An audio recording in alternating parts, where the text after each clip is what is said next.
Alam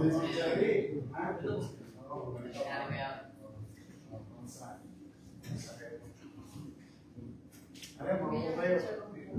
Ha? Uy, thank you. Nakalala ka pa. Thank you. Alam mo po kayo sa Green. Saan kayo naman galing? Kung nag-attend lang po kami sa World Trade Center ng Congress ng mga barangay captain. Talaga? Babalik na po kami mamaya sa Cebu. Anong oras ang biyahe niyo? Flight niyo? Alas 10 po. Gabi? Okay. Mabilis lang naman. 35 minutes, 45 minutes na halos ang biyahe. Aeroplano naman po.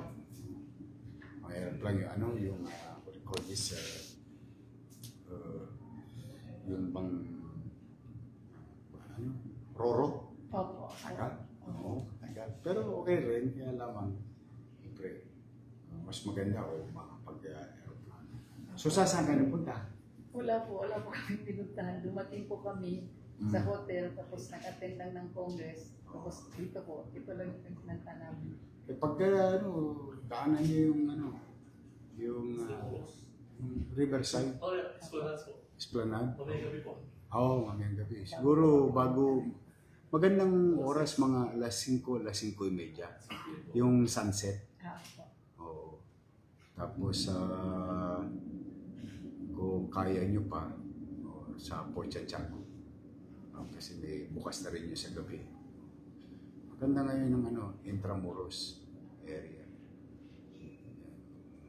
Saan kayo naka-check-in? Nasa Grand West Side po kami. Pero nag-check out na po kami kanina. Dire-diretso na. Bit-bit nyo na mga gamit. Para mas madali. Oo. Okay. Ako kasi, kaya dapat alas 10 tayo eh. Kaya lang galing ako sa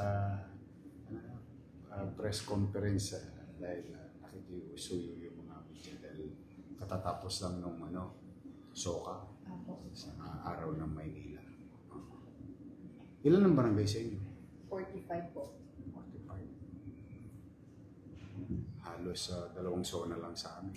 Ang barangay ko, 896. Mas marami pa sa buong Cebu. Ilan ba ang province of Cebu?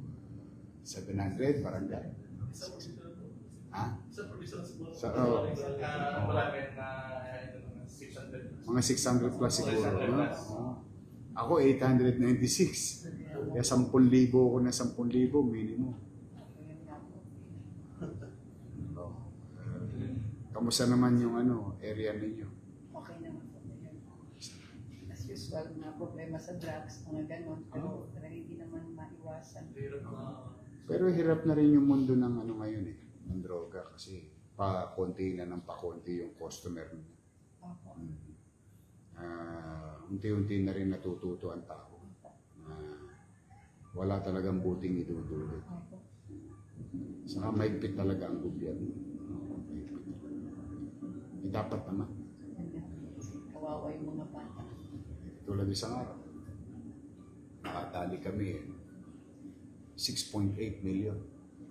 Although hindi siya taga Maynila. Kaya lang, pumasok sila sa Maynila, kaya sila nahuli. Katwira ko kasi hindi pwede sa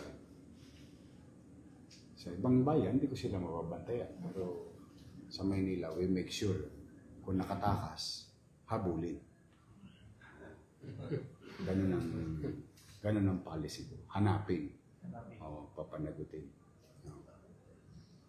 Kaya walang kaligayahang makakamit yung mga kriminal sa amin. Meron pansamantala kung nakatakas sila. Pero chances are, nahuhuli ka agad. Isang araw, 5 oras pa lang. Nahabol talaga na. Pinagkasusan namin yan.